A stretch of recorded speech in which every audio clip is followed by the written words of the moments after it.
Assalamualaikum warahmatullahi wabarakatuh. Alhamdulillah, puja dan syukur senantiasa kita panjatkan kepada Allah Subhanahu wa Ta'ala, karena tidak ada satupun yang layak untuk kita berikan puji-pujian, tidak ada yang layak untuk kita sanjungkan. Seluruh penghormatan dan pengibadahan kita melebihi daripada Allah Subhanahu wa Ta'ala. Dia Tuhan satu-satunya, Tuhan semesta alam, yang kelak nanti akan memanggil kita satu persatu kepada hadapannya dan meminta kita untuk senantiasa mempertanggungjawabkan setiap apapun yang telah Dia berikan kepada kita, dan yang paling besar di antaranya adalah kesempatan, lalu kemudian kekuatan, kemampuan, dan juga keimanan yang telah Dia titipkan ke dalam dada kita. Kita berharap semoga Allah merestui kita, Allah meridhoi kita sebagai orang-orang yang beriman, lalu kemudian kita bisa mempertahankan apa yang telah dianugerahkan kepada kita berupa kemampuan untuk bisa mengakuinya sampai dengan Allah menjemput kita. Salat dan salam semoga tercurah dan terlimpahkan kepada baginda Nabi besar Muhammad Sallallahu Alaihi Wasallam, manusia paling sempurna yang pernah berjalan di atas muka bumi. Tidak ada satupun akhlak manusia yang melebihi daripada akhlak beliau. Tidak ada satupun perkataan yang lebih layak untuk didengar selain daripada perkataan beliau. Begitupun juga tidak ada satupun perbuatan yang lebih ranggi daripada perbuatan beliau.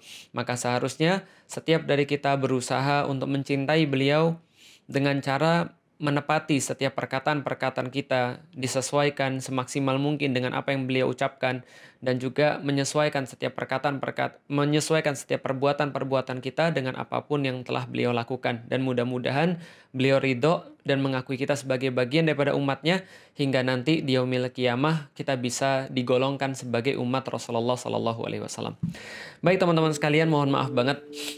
Lama banget kita nggak online, lama banget kita nggak rekaman, dan pada hari ini kita mau rekaman dan mau online untuk membicarakan tentang sesuatu hal yang lagi tren, yaitu adalah tentang wakaf uang. Karena memang baru-baru ini Presiden kemudian memberikan sebuah pernyataan tentang potensi wakaf uang, potensi wakaf di antara kaum muslimin itu, kalau saya nggak salah ya sekitar 18 triliun per tahunnya, seratusan lebih triliun per tahun, dan potensi totalnya itu mencapai 2000 triliun gitu ya. Itu adalah sesuatu angka yang sangat luar biasa. Tapi saya pengen bahas dengan satu angle yang saya ketahui. Jadi ini adalah angle saya sebagai seseorang yang tidak begitu ahli dalam bidang wakaf, tapi saya ingin menyampaikan apa yang saya ketahui tentang wakaf. Pertama-tama teman-teman sekalian, satu kekhasan yang saya sangat sadari di dalam Islam adalah bagaimana Islam itu memandang dunia dan aktivitas manusia itu di dunia. Contoh misalnya, Islam punya pandangan tersendiri terhadap kehidupan. Sementara orang-orang lain yang keumuman, yang mereka mungkin bukan muslim, menganggap bahwa hidup ini hanya sekali, harus dimanfaatkan semaksimal mungkin, dan ketika mati itu adalah akhir daripada segalanya. Islam memandang justru berbeda. Islam memandang kehidupan ini hanyalah sebuah tempat transit sebelum menuju sebuah kehidupan abadi kelak. Karena itulah setiap kehidupan di dunia ini pasti nanti akan diminta pertanggungjawaban, dan dia connect dengan kehidupan setelah dunia. Karena kita meyakini sebelum kehidupan kita ini ada kehidupan yang lain, lalu ada matinya, lalu ada hidupnya lagi, matinya dan hidupnya kembali pada Allah.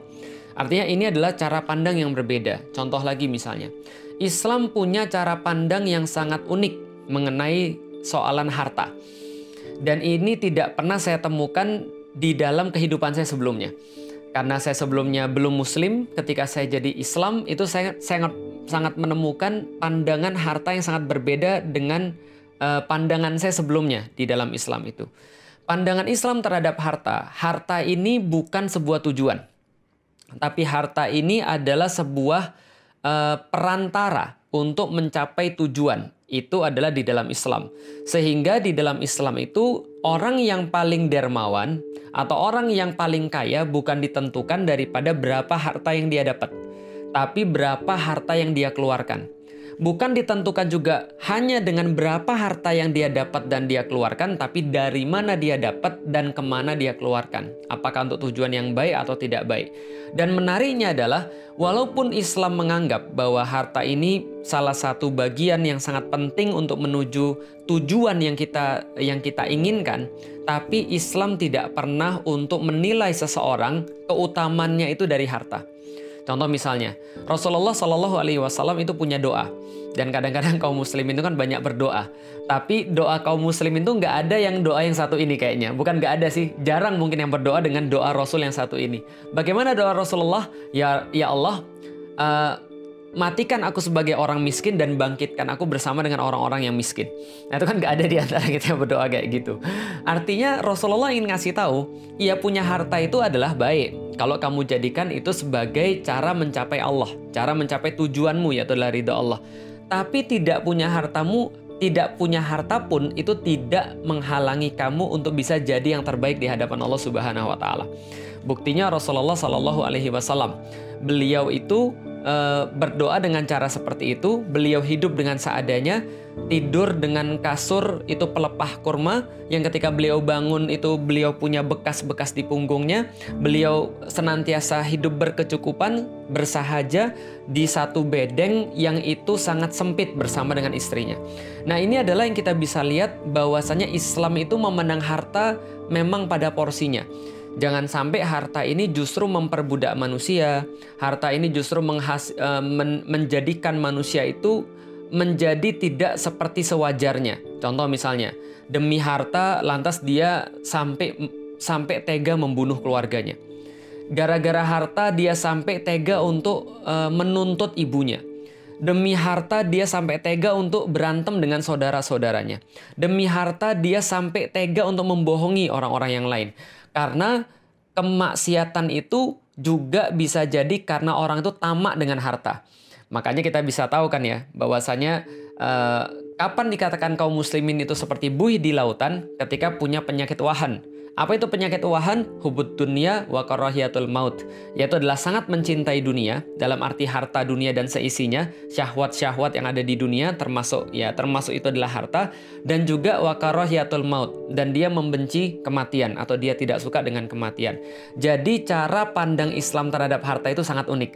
Dan itu hanya bisa didapatkan ketika seseorang itu sudah beragama Islam. Maka satu waktu ketika Mu'adz bin Jabal itu diutus oleh Rasulullah Shallallahu Alaihi Wasallam pergi ke daerah Yaman, maka beliau tanya pada Rasulullah Shallallahu Alaihi Wasallam, ya Rasulullah, apa yang harus saya lakukan ketika saya pergi ke Yaman?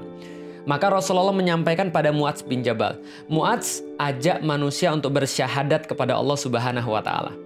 Pertama ya, jadi ajak manusia untuk bersyahadat pada Allah Subhanahu wa taala. Maka lalu Mu'adz menjawab, kalau sudah saya lakukan, lantas apalagi yang harus saya lakukan pada mereka? Kata Rasulullah, tegakkan sholat.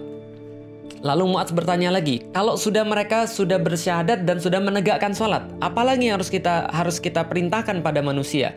Maka Rasulullah Shallallahu Alaihi Wasallam menjawab, maka ambillah infak daripada mereka, maka ambillah zakat daripada mereka. Maka ini adalah sesuatu yang kita kenal di dalam Al-Quran ketika Allah mensifati kaum muslimin. Itu kan ya, zalikal kitabu la raiba fihi hudal lil muttaqin alladzina yu'minuna bil ghaib wa yuqimunas shalah wa mimma razaqnahum yunfikun. Orang-orang yang bertakwa itu adalah mereka yang beriman pada Allah, bersyahadat kalau kasusnya Mu'adz tadi. Lalu kemudian mereka itu sholat, menegakkan sholat, wa yuqimunas shalah. Yang ketiga mereka yang menunaikan zakat, maka zakat baru bisa diambil daripada mereka. Dan ini adalah tartib yang Rasulullah ajarkan. Jadi ini adalah sequence yang Rasulullah ajarkan kepada Mu'adz bin Jabal. Mu'adz, ajak orang untuk bersyahadat, lalu tegakkan sholat, lalu kemudian minta infak mereka atau ambil zakat mereka. Dan itu tidak bisa terjadi kalau Anda datang langsung tiba-tiba minta zakat. Rasulullah tahu, it's not working gitu kan ya. Itu nggak bisa begitu. Nggak bisa kita tiba-tiba datang, orang belum bersyahadat, orang belum sholat, tiba-tiba dia diambil zakatnya. Itu namanya pemaksaan. Itu namanya sesuatu yang akan mengakibatkan orang bertanya-tanya, loh kamu siapa? Kamu tuh ngambil harta saya, kamu tuh rampok berarti. Ini yang kemudian kita harus tahu, bahwa Rasulullah mengajak, ajarkan dia syahadat, lalu kemudian buat dia beramal soleh. Setelah dia buat beramal soleh, maka baru Anda bisa mengambil zakatnya sebagai bagian daripada ibadah dia. Karena dia sudah tahu bahwa zakat ini atau uangnya dia ini akan dimanfaatkan sesuai dengan aturan Allah. Ingat ya, berarti yang diselesaikan pertama kali bukan masalah yang bersifat fisik, seperti makan, seperti zakat, seperti uang, enggak. Tapi yang diselesaikan pertama kali adalah perkara-perkara yang bersifat pemikiran. Trust. Karena kalau orang sudah trust, dia akan lakukan apapun. Tapi kalau orang nggak trust, maka sepeser pun dia nggak akan keluarkan. Serupiah pun dia nggak akan mau kalau orang sudah nggak trust. Tapi kalau orang sudah trust, jangankan hartanya, seluruh hartanya juga diberikan. Maka di dalam Al-Quran, coba Anda lihat, Allah mensifati jihad itu senantiasa dengan dua. Dengan amwal dan anfus. Dengan amwal, dengan mal, dengan harta. Yang kedua anfus, dengan jiwa. Misalnya Allah katakan di dalam surat As-Saff. Surat As-Saff, hal adullukum ala tijaratin tunjikum min azabin alim. Apakah kamu mau kami tunjukkan dengan sebuah perdagangan yang sangat menguntungkan? Tu'minuna billahi wa rasulihi wa tujahiduna fi sabilillahi bi amwalikum wa anfusikum. Maka Anda beriman pada Allah, lalu kemudian berjihadlah di jalan Allah dengan harta-harta Anda dan dengan diri Anda, jiwa Anda. Maka itu yang Allah sifati tentang jihad. Yang dipanggil siapa? Orang beriman. Karena orang yang nggak beriman nggak akan mau berkorban. Orang yang nggak trust pada Allah nggak akan mau berkorban. Orang yang nggak iman pada Allah nggak akan mau mengeluarkan harta apalagi jiwa. Dalam ayat yang lain, surat At-Taubah ayat 111 misalnya, Allah sampaikan di dalam Al-Quran, Innallaha astara minal mu'minina anfusahum wa amwalahum bi anna lahumul jannah. Allah mengadakan perdagangan kepada orang-orang yang beriman. Yang dipanggil hanya orang-orang beriman, yang diajak dagang hanya orang-orang beriman. Kenapa? Karena Allah tahu. Orang yang nggak beriman nggak peduli. Orang yang nggak beriman lebih sayang harta. Orang yang nggak beriman itu nggak mau ngeluarin hartanya. Orang yang nggak trust itu nggak akan mau ngeluarin hartanya. Maka Allah katakan, Innallaha ashtara, Allah mengadakan sebuah perdagangan pada orang-orang beriman, minal mu'minina anfusahum wa amwalahum bi anna lahumul jannah. Maka Allah akan ganti setiap jiwa mereka yang mereka korbankan di jalan Allah, lalu kemudian harta mereka yang mereka korbankan di jalan Allah, Allah akan ganti dengan surganya Allah. Sesuatu perdagangan yang kata Allah itu nggak masuk akal untungnya. Kenapa nggak masuk akal? Yang ngasih jiwa ya Allah, yang ngasih harta ya Allah, tapi Allah jadikan itu semua sebagai modal Anda untuk mencapai bagaimana caranya bisa dagang dengan Allah dengan sesuatu yang lebih besar. Ibaratnya gini, Anda sudah minjem duitnya orang, lantas Anda beli barang dia dengan menggunakan duitnya dia. Kira-kira gitulah. Makanya kata Allah, ini ada yang menolak nggak nih? Harusnya kalau yang beriman nggak menolak. Maka orang beriman itu sangat mudah mengeluarkan harta kalau seandainya dia sudah tahu ini akan memberikan dia sesuatu. Jadi jangan kira orang beriman itu ya, ikhlas itu seolah-olah dia nggak ngarep apapun. Jangan kira orang beriman tuh nggak ngarep ketika dia ngeluarin sesuatu. Dia ngarep banget. Apa yang dia ngarepin? Dia harapin ridhonya Allah. Dia harapin bahwa Allah menunaikan janjinya. Yaitu ketika dia berikan dengan ikhlas, maka Allah memberikan kepada dia surganya Allah. Maka Allah memberikan dia kenikmatan-kenikmatan. Allah tolak balak daripada dia. Dan seterusnya. Maka orang-orang mukmin tuh ngelihat ini investasi mana yang paling menguntungkan.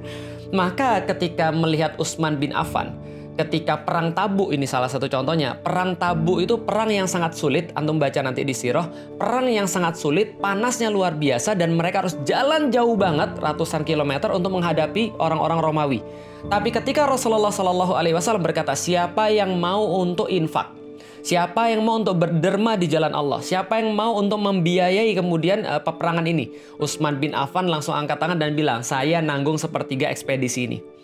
Sepertiga ekspedisi saya tanggung, which is itu adalah sekitar ratusan unta gitu kan ya, dan ratusan kuda dan banyak sekali duit-duit yang lain yang bersifat cash. Ini yang dilakukan oleh Utsman bin Affan. Dan tidak hanya pada kesempatan itu, Utsman bin Affan itu juga menanggung perang Badar.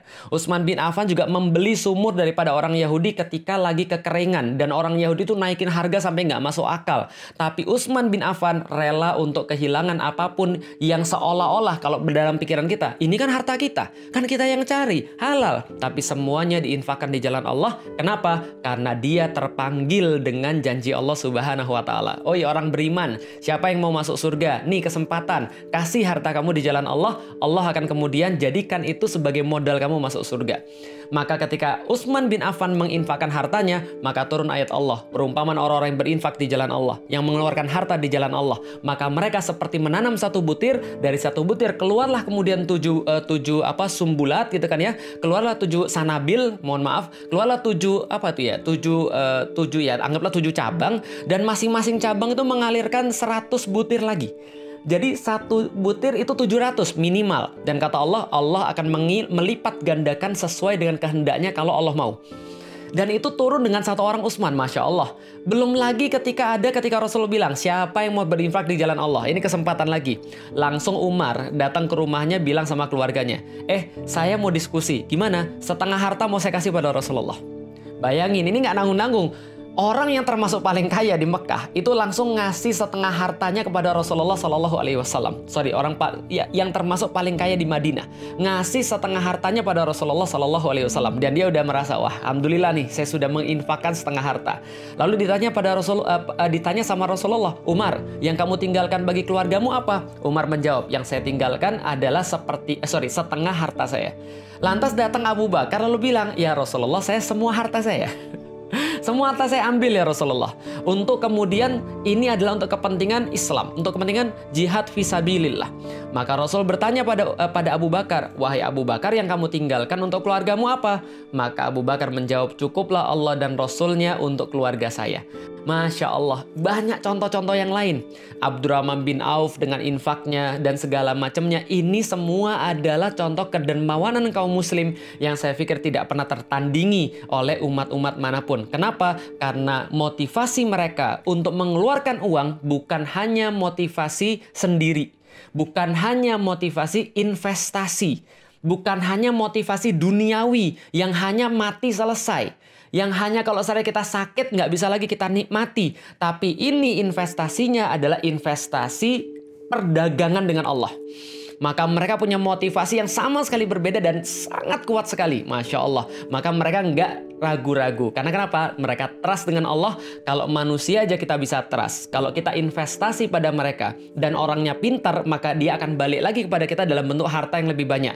Apalagi investasinya dengan Allah.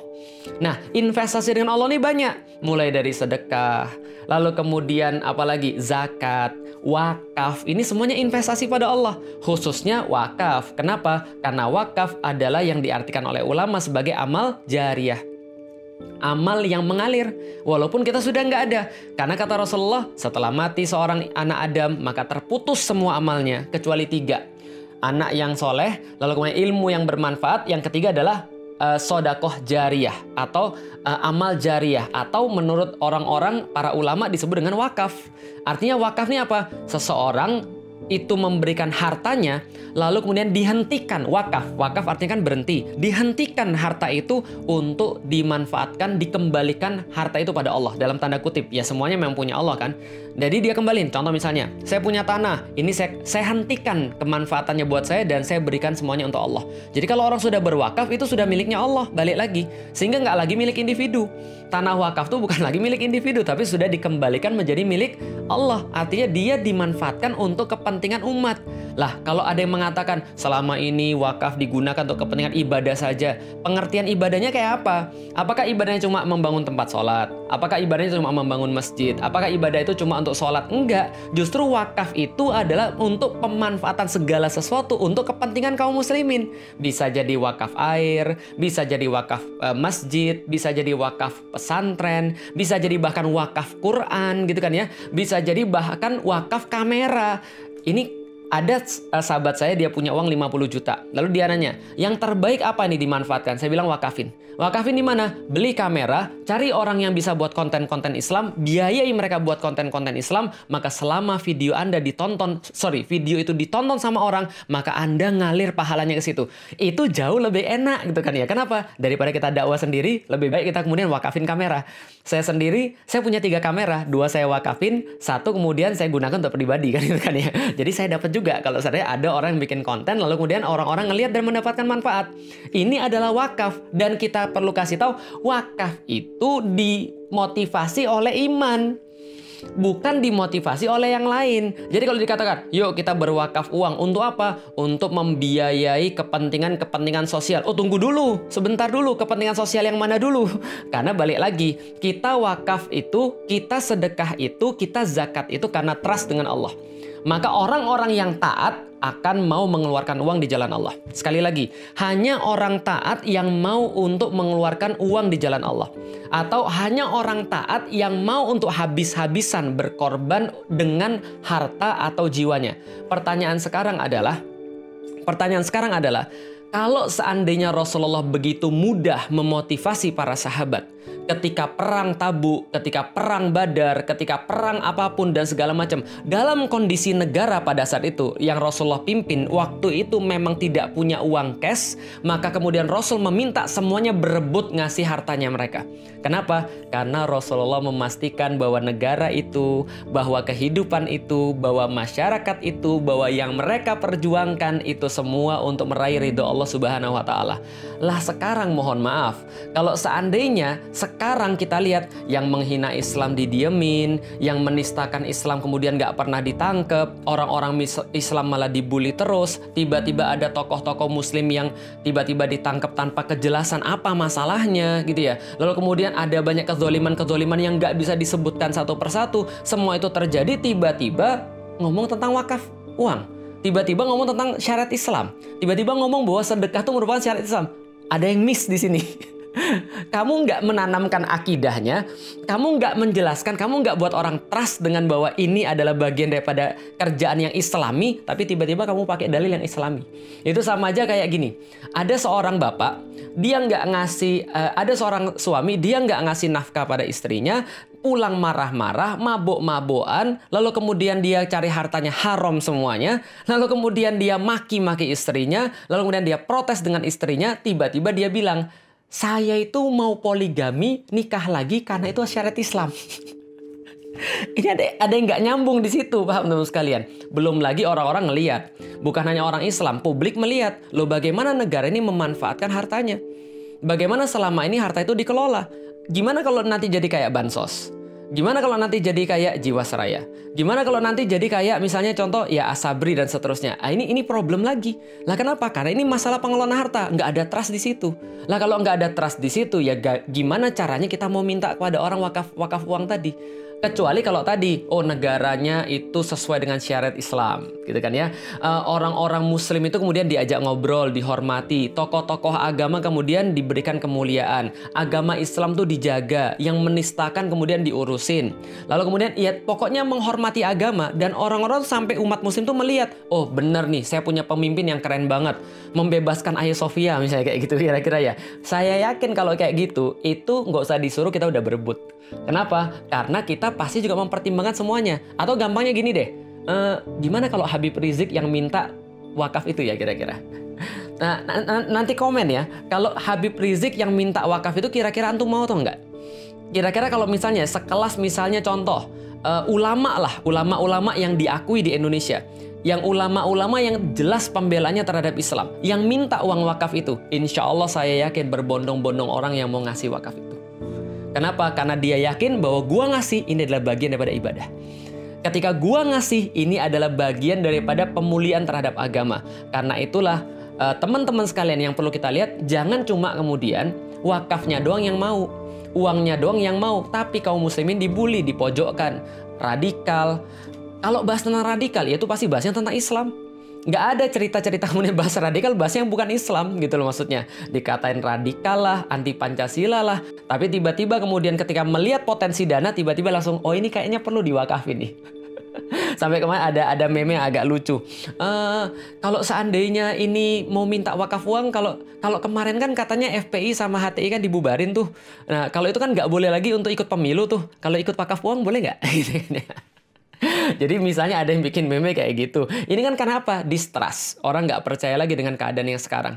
Orang nggak percaya bahwa kamu bisa ngelola kayak gitu. Lah kenapa? Karena kamu track recordnya selama ini bukan track record yang ya sesuai dengan apa yang diinginkan. Kira-kira maksudnya begitu. Nah, lalu kemudian yang bisa kita lihat lagi teman-teman sekalian, soalan wakaf uang ini adalah bahwa kita nggak bisa memisahkan. Kita nggak bisa memisahkan antara iman dengan pengorbanan kaum muslim. Dan itu sudah terjadi dari zaman dulu. Orang-orang Aceh dulu mengumpulkan emas mereka untuk membeli pesawat selawah. Ketika mereka yakin bahwa tegaknya Indonesia ini akan menegakkan agama. Ketika tegaknya Indonesia ini akan menyelamatkan agama mereka. Bukan malah membuat agama mereka ini dibully. Bukan malah menempatkan agama mereka itu dalam pesakitan. Bukan malah menempatkan agama itu selalu jadi tempat yang disalah-salahkan. Gitu kan ya. Ini yang kemudian perlu kita tahu. Bahwa ini tidak kita lihat apa yang ada pada pemerintah.